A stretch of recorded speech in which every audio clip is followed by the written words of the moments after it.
میرے بندے ہیں، ان کو میرے ساتھ تم اولیاء بنا رہے کہ وہ ہمارے سرپرست ہیں، ہمارے مددگار ہیں، وہ ہمیں بچا لیں گے۔ تو فرمایا یاد رکھو اگر یہ سمجھا ایسا نہیں ہوگا، کوئی مدد کے لیے نہیں آئے گا، کوئی سفارش کے لیے زبان نہیں کھولے گا۔ اِنَّا أَعْتَدْنَا جَهَنَّمَ لِلْكَافِرِينَ نُزُلًا، اور تمہاری جو پہلی ہے نا مہمانی، وہ جہنم ہم نے کافروں کے لیے تیار کر۔ نزل، جب آ کر مہمان اترتا ہی ہے نا گاڑی سے، آپ اس کو ڈرائنگ روم میں اٹھاتے ہیں، پہلے جو پیش کرتے ہیں نزل، بعد میں جو کھانے پکنے والا کو اسے نزل کیا ہوتا جو ابتدا میں پیش کیا جاتا۔ اللہ پاک نے فرمایا تمہارے لیے جو میں نے مہمانی تیار کی، جاتے ہی تمہارے سامنے جو کچھ آئے گا وہ جہنم ہے، بڑھتی آگ ہوگی، جلو گے تم اس میں، یہ ہے تمہاری مہمانی۔ اور قرآن پاک میں کئی جگہ کہا کہ ان کو بشارت دے دو، کافروں کو، بشر الکافرین، تو انہیں بشارت کیا؟ بشارت تو خوشخبری کو کہتے۔ یہاں بھی نظر کا کہ مہمانی نوازو، تو اس کو عربی زبان میں تحکم کہتے ہیں، حلوے والی ہے نہیں، دوسری ہے، یہ ہوتا ہے ٹھٹھا کرنا، مذاق کرنا۔ جیسے پولیس والے کہتے ہیں چوری صاحب کر دیں تھوڑی سیوا، تو سیوا کیا؟ جوتے پڑیں گے۔ تو یہاں بھی اللہ فرماتا ہے کہ ان کافروں کے لیے جو مہمانی ہم نے تیار کی نا، جاتے ہی جو ان کی خدمت میں پیش کریں گے وہ آگ ہے جلتی۔ قُلْ هَلْ نُنَبِّئُكُم بِالْأَخْسَرِينَ أَعْمَالًا، اب جن ترقیوں پر لوگ کہتے ہیں یار جنہوں نے یہ چیزیں ایجاد کی، انسانوں کو یہ فائدے پہنچائے، اتنا لوگ نفع اٹھا رہے ہیں، یہ آگ میں چلے جائیں گے؟ اتنے بڑے بڑے سائنسدان اور ریسرچ کرنے والے، اور کئی جو ہیں انہوں نے اسپتال بنائے، گنگا رام کسی نے یہ کیا یہ کیا، تو اللہ فرماتا مجھ پر احسان کیا۔ قُلْ هَلْ نُنَبِّئُكُم بِالْأَخْسَرِينَ أَعْمَالًا، آؤ اے پیغمبر نے کہہ دو کہ ہم بتائیں تمہیں کہ اعمال کے لحاظ سے سب سے زیادہ خسارے میں کون ہے، جن کی محنت برباد جائے گی، گھاٹا پڑے گا، اور انتہائی گھاٹا جو پورا بھی نہیں بعد میں ہو سکے گا۔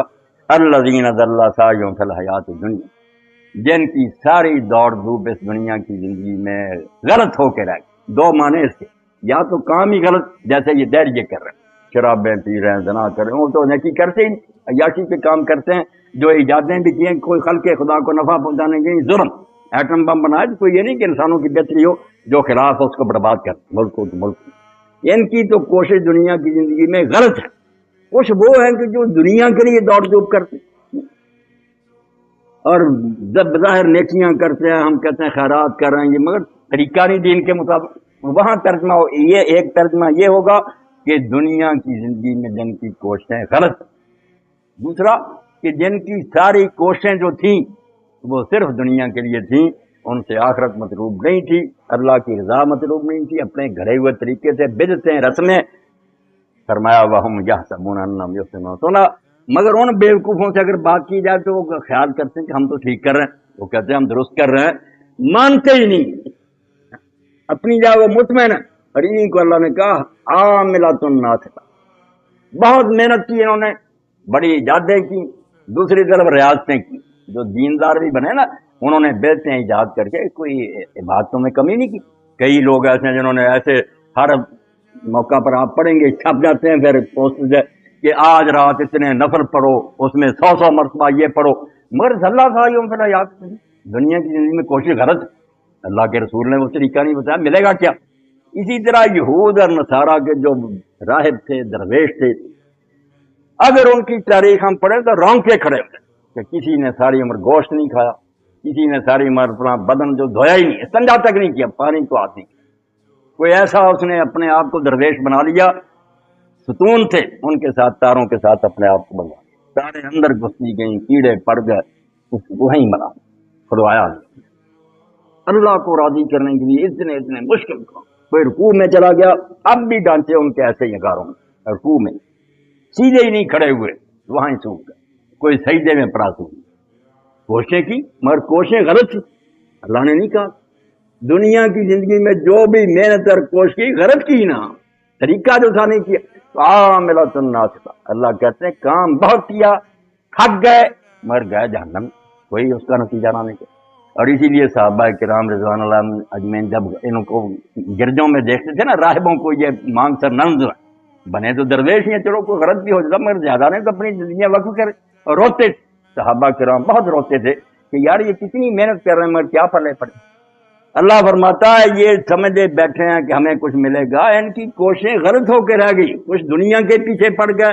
کچھ نے دین کا کام بھی کیا تو غلط۔ ضل سعیہم فی الحیات الدنیا، دنیا کی زندگی میں وہ راستہ نہیں اختیار کیا جو کامیابی کی طرف جاتا ہے، وہم یحسبون انہم یحسنون صنعا، اور خیال یہی رکھتے ہیں کہ ہم ٹھیک کریں، اپنی جگہ بالکل پکے۔ اور اسی لیے علماء امت نے بار بار لکھا، حدیث کے حوالے دیے کہ اللہ تعالیٰ ہر شخص کی توبہ قبول کرتا بےعزتی کی، کیوں کرتا ہی نہیں بےعزتی توبہ، اس کی بھی کر لینی کہ وہ کرتا نہیں نا، وہ سمجھتا میں نیک کر رہا ہوں، میں قرآن مجید ہی پڑھ رہا ہوں، کیا برا کر رہا ہوں، میں درود شریف پڑھتا ہوں اذان سے پہلے، میں نے کیا برا کر لیا۔ عقل نہیں آتی کہ دین اپنی مرضی کا کام کرنے کا نام نہیں، یہ تو پھر خود سری ہو گئی، اپنے تم نے طغیان اختیار کے لیے من مانی۔ اسلام تو اپنے آپ کو سرنڈر کرنے کا نام، حوالے کر دینا۔ اسلام کا معنی یا اسلمت لرب العالمین، میں نے اپنی خود مختاری چھوڑ دی، میں نے اپنے آپ کو اللہ کے حوالے کیا۔ اللہ نے اپنا نمائندہ رسول علیہ السلام کو بھیج دیا کہ جو رسول کہے گا کر۔ اس لیے شیخ عبداللہ لکھتے ہیں کہ رسول کے کہے کے مطابق اگر کوئی شخص استنجا کر لے، اس کا ثواب بدعت کے مطابق خانقاہ بنانے سے بہتر۔ خانقاہ اتنی بڑی بات، پر میں اس سے بہتر ہے کہ وہ استنجا رسول کے بتائے کے مطابق کرے۔ دین نام ہے اطاعت کار، اسی لیے یہ کرنے کافر نیکیاں کرتے ہیں، یہ نیکیاں ہمارے حساب سے ہیں کہ انہوں نے مریضوں سے اچھا سلوک کیا۔ اللہ کہتا ہے یار میرے پر کوئی احسان کرتا، میں تو نیکی اس کو مانتا ہوں کہ مجھے حاکم مان کر میرا حکم مانا، میں اس کو اپنے فضل سے انعام دوں گا۔ جس نے اپنی مرضی کی اس نے میرے لیے کچھ کیا، وہ مانگتا پھر ثواب جس نے نہیں کیا۔ اور اسی لیے حدیث پاک میں آتا ہے کہ جو شرک بھی کرتے ہیں کچھ اللہ کے لیے کچھ دوسروں کے لیے، اللہ قیامت کے دن کہہ دے گا کہ جا جا کر اس سے اجر لے لے جس کے لیے تو نے کام کیا۔ انا اغنی الشرکاء، میں حصہ نہیں لیتا، کیا دا اس کو دے دوں گا، میں تو جو خالص میرے لیے اس کو لیتا ہوں، اپنے فضل سے اس کو قبول کرتا ہوں۔ جس میں حصے ہیں جو محتاج ہیں وہ تھوڑا تھوڑا لے لے، مجھے کیا ضرورت، میں تو خالص لوں گا، تو خالی رہ جائیں گے بالکل کنگار۔ تو فرمایا کہہ دے اللہ کے رسول تمہیں بتاؤں کہ کون لوگ اپنی زندگیاں برباد کر رہے ہیں اور ایسا کام کر رہے ہیں جس کا سارا ہی سارا دن کی کوششیں دنیا کی زندگی میں یا گم ہو کر رہے گی، صرف دنیا بنانے میں لگے گا، بینک بیلنس بن جائے، کوٹیاں بڑھ جائیں، ہمارے بچے یہ کر جائیں، یا دنیا کے لیے دوڑ دو، یا دوسرا مانا کہ دنیا کی اس موجودہ زندگی میں غلط راستے پر چل کر نیکیاں کی اور سمجھتے یہ ہیں کہ اچھا کر رہے ہیں، بہت ٹھیک کر رہے ہیں۔ اولئک الذین کفروا بآیات ربہم ولقائہ فحبطت اعمالہم فلا نقیم لہم یوم القیامۃ وزنا۔ ہمارے کئی دوست ڈاکٹر صاحبان دوسرے کہتے ہیں یار ڈاکٹر ہمارے ساتھ بڑا دیانتدار ڈیوٹی، مگر وہ اللہ کو نہیں مانتا، اللہ پر اس نے کیا احسان کیا، اللہ کیوں اس کو انعام دے گا، کیا ضرورت ہے اللہ کو، کوئی انعام نہیں ملے گا جہنم۔ تو اللہ فرماتا اولئک الذین کفروا بآیات ربہم ولقائہ، یہ لوگ منکر رہے رب کی آیتوں کے، نہ اس کے کلام کو سچا مانا، ولقائہ، اور جب یہ اطلاع نے دی جاتی رہی کہ اللہ کے سامنے ایک دن تم نے پیش ہونا، تو کہتے کوئی نہیں، مر جائیں گے، مٹی ہو جائیں گے۔ اکبر بگٹی تک کا اللہ اسے معافی کرے، کیا اس نے ساتھ کہا کہ یار میں تو کوئی ایمان نہیں رکھتا کہ مرنے کے بعد کچھ ہوگا، آدمی مر کر مٹی ہو جاتا بعد میں کچھ بھی، یعنی بظاہر داڑھی سردار قبیلے کا مسلمان کہلاتے ہیں، پھر سے کافر مانتے ہی نہیں کہ کوئی خدا اور قیامت۔ اللہ فرماتا ہے یہ لوگ اللہ کی آیات کے منکر، اللہ کے ملنے کے منکر کہ ہم اس کے سامنے کبھی نہیں جائیں گے، فحبطت اعمالہم، ان کی ساری کوششیں برباد گئی، بالکل بھگ کر کے اور گئی۔ جیسے تھانوی صاحب رحمۃ اللہ علیہ بڑی پیاری مثال دیتے تھے، سارا دن کوئی آدمی ایندھن اکٹھا کرے، شام کو تھوڑا سا بارود اس کے نیچے رکھ کر اس کو آگ لگا دے، اڑ گیا تھا۔ حبطت اعمالہم، فرمایا ساری ان کی کرائی محنت ضائع ہو گئی، فلا نقیم لہم یوم القیامۃ وزنا، اور ہم قیامت کے دن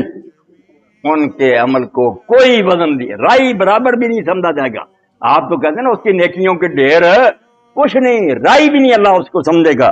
ذالک جزاؤہم جہنم بما کفروا واتخذوا آیاتی ورسلی ہزوا۔ کیسی صورت ہے کاف، کیوں نہ پورا 8 دن نور رہے، فرمایا جمعہ کو پڑھا کرو، اگلے جمعہ تک نور رہے گا۔ ذالک جزاؤہم جہنم بما کفروا، یہ سزا جو ان کو ملے گی کہ آگ میں ہی جلتے رہیں گے، اللہ کبھی ترس نہیں کھائے بلکہ جیسے ذرا ٹھنڈی ہوگی اور بڑھتا۔ میں اس ظالم کو ظالموں کو نہ دے، اتنی مدت دی تھی، زمین خدا کی، رزق خدا نے دیا، زندگی اس نے دی، ہر نعمت اس کی تھی، انکار کرتے رہے، اس لیے کہ یہ منکر رہے اللہ کے اور اس کی کتاب کے۔ واتخذوا آیاتی ورسلی ہزوا، اور جب اللہ کی آیتیں پڑھی جاتی، رسول کی تعریف پڑھی جائے، مذاق اڑاتے، ٹھٹھے کرتے کہ یہ مولویوں کی بنائی ہوئی باتیں ہیں، یہ ملاؤں کی گھڑی میں ہم نہیں مانتے، مذاق کرتے تھے، اور یہ تو ان کا انجام ہوگا۔ اور اللہ تعالیٰ کا یہی طریقہ کہ وہ جب ظالموں کا انجام بیان کرتا تو اچھوں کا بھی انجام بیان کرتا کہ آمنے سامنے رہے۔ دوسری طرف بیان فرما دیا الذین آمنوا وعملوا الصالحات کانت لہم جنات الفردوس نزلا، کہ بے شک جو لوگ ایمان لائے، جنہوں نے سچے دل سے مانا کہ جو اللہ کی کتاب کہہ رہی، ذرا شک نہیں، خدا بھی ہے، فرشتے بھی ہیں، قیامت بھی ہے، ایمان لائے،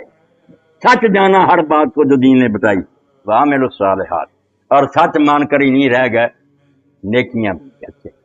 اب یہاں بھی دو گروہ مسلمانوں کے بن گئے، ایک نے کہا بس ایمان کافی ہے جنت میں جانے کے لیے، نہیں بھی نیک عمل کرتا، کلمہ گو تو ہے ہی۔ ایک کہتے ہیں صرف ایمان نیک کم ہونے چاہیے، نہیں بھی ایمان تو نہیں، فرمایا نہیں، یہ دونوں کا نہیں۔ اور قرآن مجید میں آپ دیکھ لیں، کہیں محض ایمان پر جنت کا وعدہ نہ، کہیں نہیں آیا کہ ایمان ساتھ آئے گا کامل الصالحات یا واتقوا یا نابو، کہے گا کہ وہ نیک کام کرے۔ تو فرمایا جو لوگ ایمان لائے، انہوں نے نیکیاں کی، کانت لہم جنات الفردوس نزلا، ان کی مہمانی کے لیے دوزخ تیار تھی، ان کے لیے فردوس کے باغات تیار۔ فردوس باغ ہوتا نا، کسی کی میں چار دیواری نہیں ہوتی، پرندے نہیں ہوتے، پانی نہیں ہوتا، ایسے بھی چھوٹے موٹے باغ۔ فردوس عربی میں پیراڈائز وہ ہے کہ اس کے گرد احاطہ ہو، اس میں نہریں بہ رہی ہوں، اس میں پالتو پرندے ہوں، یعنی جو سامان ایک اعلیٰ سے اعلیٰ باغ میں فردوس۔ تو اللہ نے کہا فردوس کے جو باغات، ایک جنت نہیں بہت باغات، وہ ان ایمانداروں کا انتظار کریں، مرتے ہی چلے جائیں گے وہ، بالکل وہاں داخلہ ملے گا خالدین فیہا۔ اب کیا ہوتا اگر چلے جائیں، سب کچھ بھی مل جائے، اس دنیا میں بھی کسی خوش نصیب کو اس کی ساری جو آرزویں اللہ دے دے، پوری کر دے، مگر موت کا کانٹا جان نہیں چھوڑتا، کچھ بھی تکلیف نہ آئے، یہ تو مصیبت آئی ہے کہ مرنا، مر کر چھوڑ جانا۔ وہاں تسلی دی کہ نہیں، جو باغات ہم دیں گے خالدین فیہا، وہاں یہ نہ مریں گے نہ نکالے جائیں گے، ہمیشہ ہمیشہ ان باغوں میں رہیں، ہمیشہ ہمیشہ۔ اب ہے کہ رہتے رہتے جی اکتا گیا، کوئی کہتا یار فیصلہ آباد میں تنگ آ گئے، چلو مری کی سیر کریں، نکل گیا کئی بچے، اب تو کہتا ہے لا یبغون عوضا۔ دیکھیں نا قرآن ایک چھوٹا جائز نہیں، لا یبغون عوضا، وہاں وہ تبدیلی بھی نہیں چاہیں گے، دوسری جگہ منتقل ہونا نہیں چاہیں گے۔ کیوں چاہیں گے؟ جب روزانہ ترقی ہوتی جائے، یہ نہیں کہ جس حالت میں گئے تھے وہی آپ جنت کو سمجھیں، وہ ارتقا کی دنیا، ہر روز لوگ اٹھیں گے، نئی رونق، حسن بھی ان کا بڑھ گیا، ہر چیز میں ترقی۔ اس لیے فرمایا جب روز ہر روز نیا روز ہوگا تو یہ کیوں گھبرائیں گے، تازہ سے تازہ نہیں۔ اور اسی لیے حدیث پاک میں آتا ہے بڑا پیارا مضمون، یہ ترغیب و ترہیب، قرآن بھرا ہوا رسول اللہ کی حدیثیں، کہ شوق بھی جلاؤ لوگوں کو، ڈراؤ بھی، یہ ایک پورا عنوان ہے دین کا، ترغیب و ترہیب۔ کتابیں بھی علماء نے پڑھی۔ رسول کریم علیہ السلام فرماتے ہیں جیسے یہاں لوگ جمعہ کے دن اکٹھے ہوتے ہیں، اس کو وہاں یوم المزید کہا جائے، جنت میں اس دن کا نام یوم المزید ہوگا۔ تو مزید والے دن سارے جن ایک کھلی جگہ میں اکٹھے ہوں، کستوری کا بنا ہوا میدان، مٹی نہیں ہوگی، میدان ہی سارا کستوری، خوشبو، وہاں اکٹھے ہوں۔ ورنہ جنت تو 100 ہے نا، اگر ایسا نہ ہوتا، ایسا اجتماع ہوتا تو ہم تو ترستے ہی رہ جاتے کہ یا رسول اللہ کو کہاں دیکھیں، نیک لوگوں سے کہاں ملے۔ 8 دن کے بعد سارے جنتی اپنی اپنی جنتوں سے نکل کر اس سعید واحد اس کھلے میدان میں اکٹھے ہوں، وہاں ممبر ہوں گے، کرسیاں ہوں گی، نیچے جس جس کی جو شان ہے اس کے مطابق جگہ الاٹ ہوگی، اپنی اپنی جگہ پر بیٹھے، اللہ کا عرش ہوگا، رسول کریم علیہ السلام دائیں طرف بیٹھا کریں گے، باقی لوگ اپنی جگہ۔ یعنی کیسا وہ دل کشا اور روح کو خوش کرنے والا منظر ہوگا کہ اللہ رب العالمین اور اس کے رسول اور شہداء اور صالحین سارے جنتی ایک جگہ، عورتیں نہیں جائیں۔ اب دیکھیں یہ جو مخلوط سوسائٹی کیا ہے، وہاں جنت میں بھی عورتوں کو نہیں جانے دیا کہ وہاں ہی چلی جائیں، وہاں تو کوئی بڑی خواہش نہیں، اپنے جائیں گے جب فارغ ہو کر آئیں گے۔ فرمایا بازار بھی لگے ہوں، بالکل اس طرح ہی نا جیسے جوان بازار، حالانکہ کمی کوئی نہیں، شوق، جائیں گے لوگ اپنی کھان کی چیزیں، یہ مجھے چاہیے لے جائیں۔ اور جب گھر میں جائیں گے تو عورتیں حیران ہو کر وہ جنت کی جو کہیں گے کون آدمی ہے تمہارے گھر میں، آؤ حسنی تو بالا نئے بنے ہوئے، وہ کہیں گے تم کون آ گئے، تو وہ کہیں گے تم کون ہو میرے گھر میں۔ یعنی ترقی، یہ نہیں بڑھاپا آ گیا، جھریاں پڑ گئی، لوگ بدزن ہو گئے کہ یار اب تو وہ حلیہ ہی نہیں رہا، نہیں۔ فرمایا وہ جنت ایسی ہے کہ وہاں تو روز روز آگے سے آگے بڑھتے جائیں، اس لیے وہاں سے نکلنے کے لیے کیوں لوگ تنگ ہو، کون سی شے وہاں نہیں ملے گی۔ تو یہ سارا منظر بیان کر کے کہا جو نہیں مانتے اللہ رسول کو ان کا حشر یہ ہوگا، آگ میں پڑیں گے، پھر روئیں گے، آج نہیں مانتے تو وہاں آنکھوں سے دیکھ لیں گے کہ دوزخ ہے یا نہیں. اور جو نیک ہوں گے ان کا حشر یہ ہوگا، ان کو یہ انعام ملیں گے، وہ خوشیوں سے رہیں گے. اور ان کے لیے اس لیے اللہ اور اللہ کے رسول کہتے ہیں جب یہ بات لوگوں کے ذہنوں سے تم کھرچ دو گے، سارا نظام زیادہ سے اللہ یہ نظام تعلیم کیا مہربانی کرتا کہ اس بارے میں غیر جانتا ہم لوگوں کو نہیں بتائیں گے کہ جنت دوزخ ہے، یہ سیکولر رہیں گے ہم. یہی تو بدماشی ہے. تو جو بات قدم قدم پر یاد دلانی چاہیے، کود کود کر دماغ میں بھرنی چاہیے کہ خدا دیکھ رہا ہے، قیامت ہے اس کے بارے میں تم غیر جانبدار کریں. پھر کون سا آرڈیننس لوگوں کو ٹھیک کرے گا، کون سی پولیس کرے گی؟ جس کو بھرتی کرو گے وہ ایک ڈاکوؤں کا گروہ نیا بن جائے گا، کچھ فائدہ نہیں ہوگا. ایماندار بنانے کے لیے اور نیک بنانے کے لیے نسخہ یہ ہے، نسے خام کو جس نے کندن بنایا. تانبا تھا کچا، عرب کے لوگ انتہا درجے کے گئے گزرے. قرآن مجید کا یہ بیان جو ہے اس سے آگے کیا اولئک کالانعام بل ہم اضل، جانوروں کی طرح تھے بلکہ ان سے گئے گزرے، کوئی حال نہیں تھا، انسان نہیں تھے، درندے تھے. مگر اللہ کے رسول علیہ السلام نے اتر کر ہرا سے سوئے قوم آیا اور ایک نسخہ ہے کیمیا ساتھ لایا. نہ پڑھا نہ لکھا، نہ ساری عمر کتاب سیدھی پکڑنی آئی،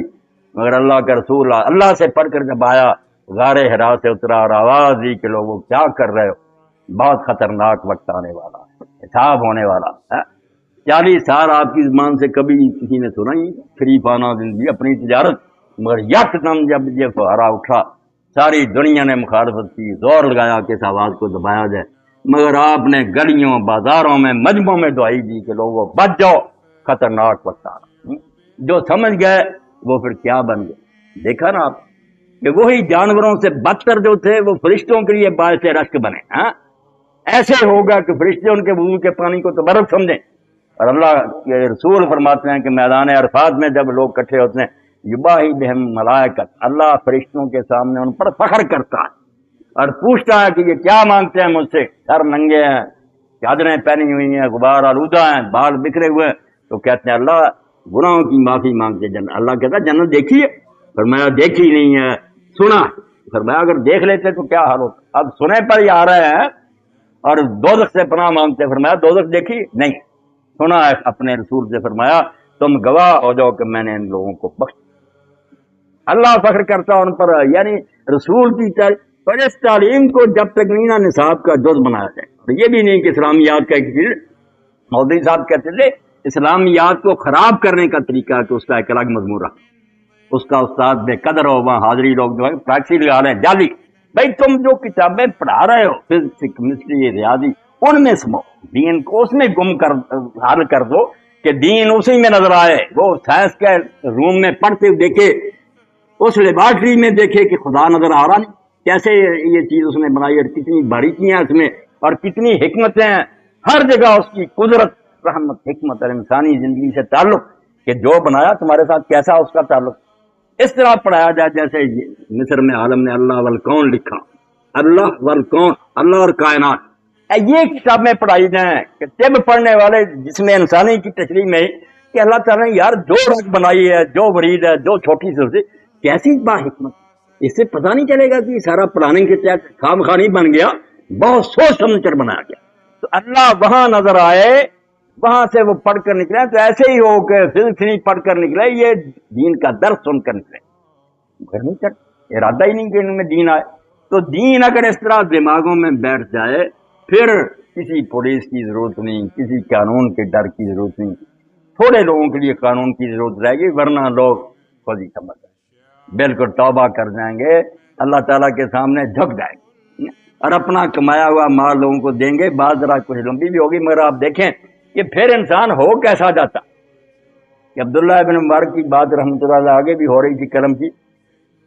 اللہ نے اس شخص کو ایسا بنایا کہ بڑے بڑے علماء جو تھے وہ کوشش کرتے تھے کہ ہم عبداللہ بن مبارک کی طرح کچھ دن گزاریں، نہیں گزارے. سفیان ثوری رحمۃ اللہ علیہ جیسے ولی اور امام کہتے ہیں میں نے بڑی کوشش کی کہ عبداللہ کی طرح زندگی گزاریں، ایک سال بھی نہیں گزارا. سال کو 4 حصوں میں تقسیم کر دیا تھا. اس طرح کا شاید ہی کوئی عالم اسلام میں عالم نظر آئے. 3 مہینے تجارت کرتے تھے، حلال رزق کماتے، 3 مہینے گھر پر بیٹھ جاتے، دور و نزدیک سے پھر طالب علم آتے، یہ انہیں دین پڑھاتے اور اپنے پاس سے خرچ لیتے. بہت دنیا شاگرد بن اور 3 مہینے حج اور عمرے کے لیے رکھے ہوئے اور 3 مہینے پھر مجاہدین کے ساتھ جا کر شریک ہو جاتا